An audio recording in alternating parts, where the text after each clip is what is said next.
Dr. Grimm from Dr. Grimm Laboratories. How are you? Nice to meet you. Nice to meet you too. Tell me, first of all, can you tell me what is steampunk? What is steampunk? Steampunk is a what-if scenario. What if the Victorian times had continued on using steam power instead of electric? What if dirigibles filled the air instead of airplanes?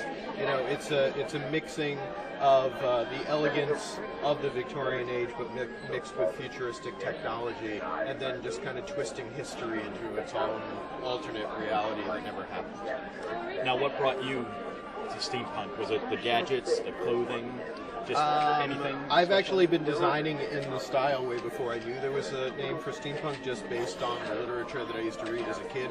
Probably first book I ever read was Mary Shelley's Frankenstein, so I was pretty twisted to begin with. And then I just started creating these very odd contraptions and things that work off of brains and eyeballs and things like that. But I was in the theme park industry for several years, and one of the first rides that I was part of the design team was the 20,000 Leagues attraction for Tokyo Disney. And so years later when it was built, people started approaching me and saying, oh, you do steampunk, and I had no idea what they meant. Looked it up and realized that, okay, there's a name for it. And then I started Dr. Grimm Laboratories shortly thereafter, and I've been doing film props and exhibitions and things like that. But it's really just being an artist liaison and working with different artists in the community to create this world kind of for real. That intrigues me about it. All right, now I don't want to take up much of your time, but can you tell us a little bit about some of your pieces Sure. here? One of the staples of Dr. Grimm Laboratories is Dr. Grimm's brainstorm machines, which are brains that run off of, a technology that doesn't yet exist, but using the brains of historical people. This particular machine is the Edgar Allan Poe Nightmare Inducer. Basically, there's a whole story behind it, but it's as a prop. You can hear about 38 minutes of Poe talking, and basically his brain has gone mad after he's gone into the afterlife, and he believes that his stories are actually things that he committed rather than stories. So the listener would actually, the more they listen, the more insane they become. So paranoia is there are things that we have here. We've got a time gun, we've got a whether or not gun. I'm really into kind of scientific weapons more than Peggy, another brain in a jar. Model 2, she doesn't have a mouth this time, so she's not as talking. But we do, custom work for people, for hotels, exhibits around the country, and I also am the author of 1,000 Steampunk Creations, which has 185 artists from around the world, all comprised of their work in one book. Now, do you have a website someone can come in and look at your work? Yes, drgrimmlaboratories.net. Thank you very much. You're welcome. Good luck. Thank you. Hi, I'm here with Ellen from the... Charles River Museum of Industry and Innovation. And can you tell me a little bit about that? Sure. The Charles River Museum of Industry and Innovation is based in Waltham, Massachusetts.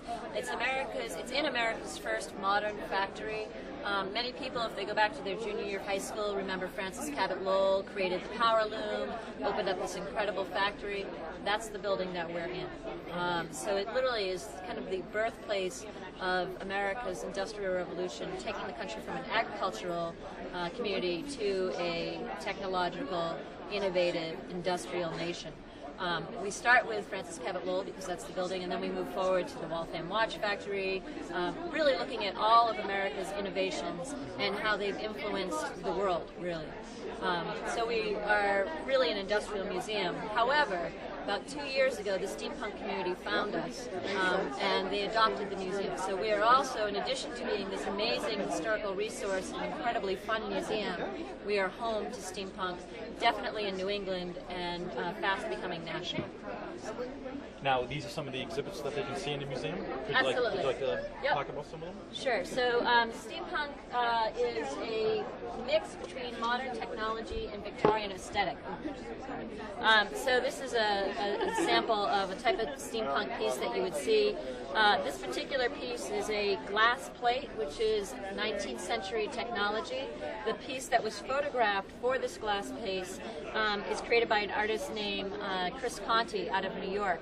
And he specifically does all sorts of amazing brass pieces. Usually you'll see things like spiders and dragonflies, but here he actually did full-blown skulls. Yeah, that's amazing. Absolutely. The other thing that I often talk about with steampunk is that steampunk isn't a new think. Most people think it happened within the past 30 years. But in reality, if we go back to the 19th century, there were people that would be steampunking today. Only instead of looking at it from today and going back 100 years, they were looking at it 100 years ago and coming forward. Authors such as H.G. Wells were predicting nuclear, not H.G. Wells, I'm sorry, Jules Verne were predicting nuclear power. Mary Shelley with Frankenstein was predicting literally heart transplants and so on and so forth. So at the museum, we really like to highlight not only what artists are doing and what the community is doing to look back 100 years, but then also look at what the Victorians were doing to come 100 years forward. And one piece of show that I can show you like that would be something like, if I move the lamp, this incredible, I don't know if you can see it, that is a self-propelled lawn sprinkler. So, of course, we have self-propelled lawn sprinklers today. We think they're very new, very cutting edge. However, this piece was patented in 1892. There's a hose portion at the bottom that you can see. You plug the hose in. That in turn creates enough pressure to spin the sprinkler, which waters your garden. And that sprinkler, as it spins, turns gears and moves the wheels slightly along. So you're aerating at the same time as you're watering. And you can literally turn this piece and move the wheel so that it can go in a circle or a straight line, whichever you choose. So the steampunk isn't just about today. It's not about just 100 years ago. It's a true blending of the past. Now, do you have a website that people can check out? Absolutely. To visit the museum, it is www.CRMI, Charles River Museum of Industry.org. So www.crmi.org. Thank you very much. Thank you. All right, walking around, I've seen a lot of cool stuff, but this has to be one of the coolest things I've seen. This is John, and this is his steampunk guitar. John, I gotta tell you, that is awesome. Thank you very much. What can you tell me about it? It started beginning as a BC Rich Warlock bronze series. Completely stripped and gutted the guitar and started from scratch. Took me about a year and about $200 to put into it, just for parts and paint and whatnot. Works completely fine. As you can see, it's got routed out gear compartments, which light up with LEDs. Steam pipe aesthetic.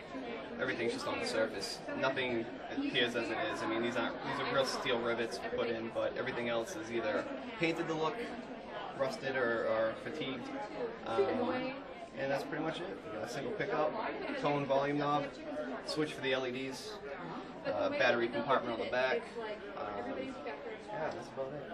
Very nice, very nice. Now you make these. Yes, for I do. people, if someone wanted one. Absolutely. It is first and foremost an art that I'm really into. I think it's great. I think more people should be doing it, get people out of the house and whatnot. Yeah, absolutely. If someone found this piece interesting and wanted something for their own, I have no problems trying to put something together for them.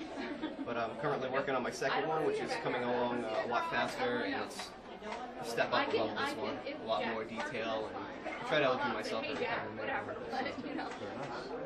Well, thank you very much. I am here with the members of Lydia's Sideshow. Lydia's Carnival Sideshow. That's it. And you are? I'm Tony Ganji, better known as the Amazing Human Head.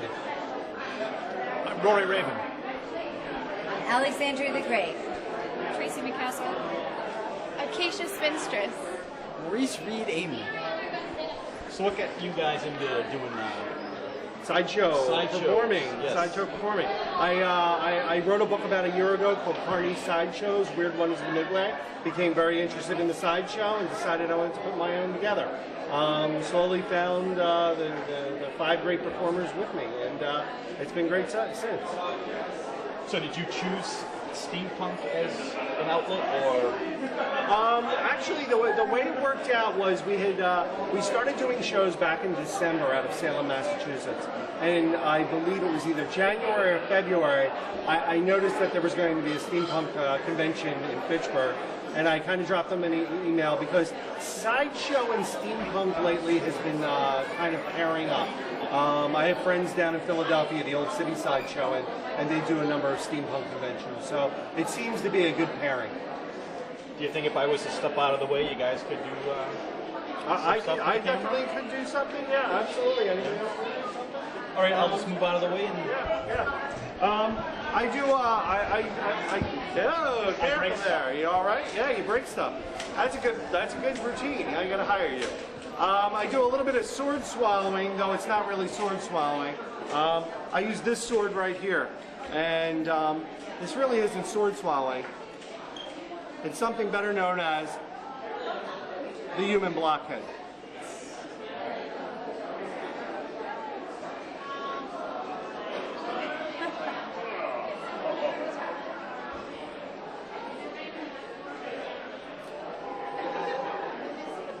Now, I always ask my audiences, do you know the main rule in fishing? The main rule in fishing is always, always, always eat what you catch. And that's the human blockhead.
Pick a number from like 1 to 100. Don't say what it is yet.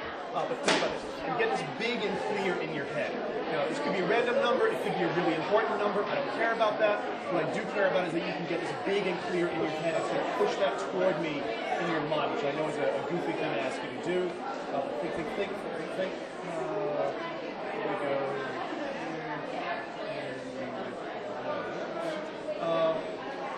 Tuck the pencil in there. What are we thinking? 99. Why 99? Just random. Just what came to mind? Okay. Can you read that at all? 99. Okay. Thank you very much. I'm here with Steampunk illustrator Don Higgins. Don, how are you? Good. Thanks for taking the time. I've been admiring your art. It's very nice. It's actually very nice. Thank you. I'm very interested in how you got into the steampunk theme of it. I've always been interested in sci-fi fantasy. Done a lot of work in role-playing games and things of that nature. For years, I'd studied Ray Harryhausen, studied the old science fiction, which lent itself very well, or borrowed a lot from H.G. Wells, Jules Verne, things of those genre. I'd heard of steampunk, but I hadn't really talked to anybody yet. There were some people at an anime convention I was involved with. The group is called the the Wandering League of Thomas II, and they had gotten involved with another anime convention out of Nashua, New Hampshire. I had talked to them at one show, and in the process of the year, thought about steampunk. And then I sat down, took two genres that were very, very popular that I knew of, one being steampunk, the other being zombies. Zombies have been going nuts all over the place, not literally, fortunately, but... With The Walking Dead on TV, and exactly. It's really out there now. You know. Right, so I decided to do a piece, just playing around, had an idea of steampunk and zombies and combining them, steampunk zombies.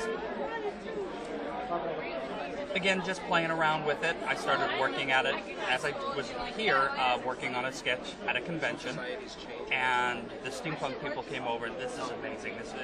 There's actually a piece to the steampunk zombies that they convinced me to leave in the illustration because it was absolutely something they were fascinated by. There, where I had adapted an umbrella for the lady in the piece with a rifle, and it's the gunbrella. And they just absolutely loved it. No, don't take it out, don't take it out. So I left it in. That piece has started a huge interest in my work, thank God. So they, by way of that, I've gotten a lot of interest in my work, done more steampunk stuff. I really feel that I found a market, a niche, as it were, and I've just been going to town ever since. It's really a lot of fun.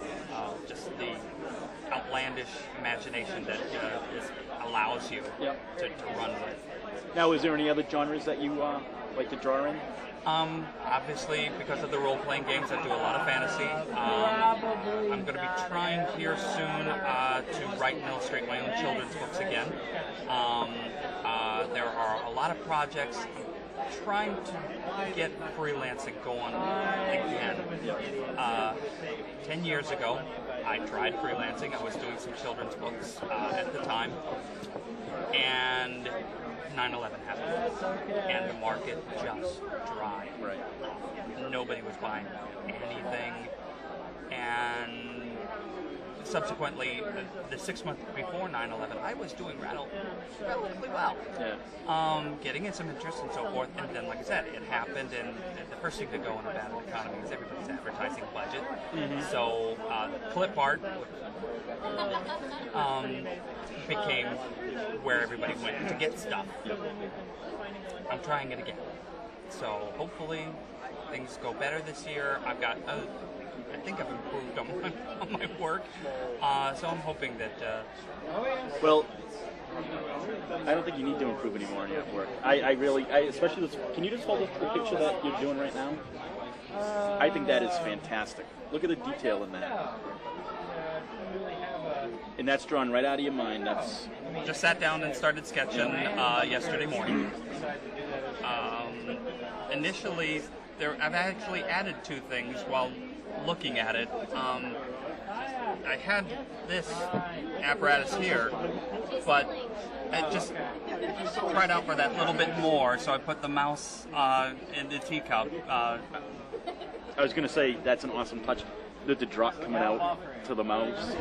It's with the skull, and everybody's looking at this piece. It's like, why the skull? And I said, well, look at her face. It's like, and there are pieces that it sounds strange, but almost speak to you. You can almost hear what the person or the character is saying, and it's like her face just jumps out. That's not supposed to happen. Right. No, that's excellent. Very good. Hi, I'm here with Pixel. Thanks for being here. Take some time. Mm-hmm. Tell me, what is steampunk? Steampunk is science fiction with a Victorian aesthetic. What drew you to steampunk? Mostly the clothing and the costuming. I've always been fond of Victorian era clothing. I've always been fond of crazy wild gadgets and that sort of thing. And it's just a fun excuse to combine the two in a group of people who like the same kind of thing. And how long have you been doing it? Officially steampunk for 4 or 5 years now, but I've always been building and wearing costuming in this kind of thing, just less so. Now, with your costume, have you also created a whole character with that? Or? I'm kind of working on it. This is the members of the 1st Longstriders Brigade, a sort of fictitious Wild West military group, but I haven't worked on that as much because I'm just having too much fun building the actual costume itself. So, I wanted to show everybody some of the best costumes that I could, so I'm going to step away, and I want you guys to see the rest of this costume.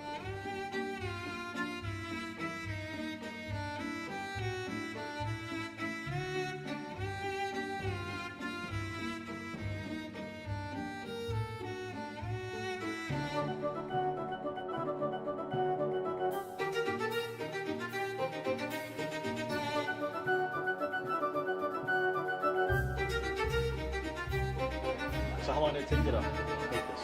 I work on it in bits and pieces. You're looking at probably about All total, if I did it at once, it probably would have taken me about a month, but I've worked on pieces here and there, usually in a frantic rush right before an event because I decided there's something else I just had a great idea for. Now, is there any other events coming up? The next big event for Steampunk that I know of is TempleCon in February in Warwick, Rhode Island. It's sort of a retro-futurist. This year they're actually doing a 1950s post-apocalyptic theme because it's going to be the 2012 event. But other than that, I don't know if there's anything else in there. Very cool. Well, thanks for taking the time. Thanks a lot. Appreciate it.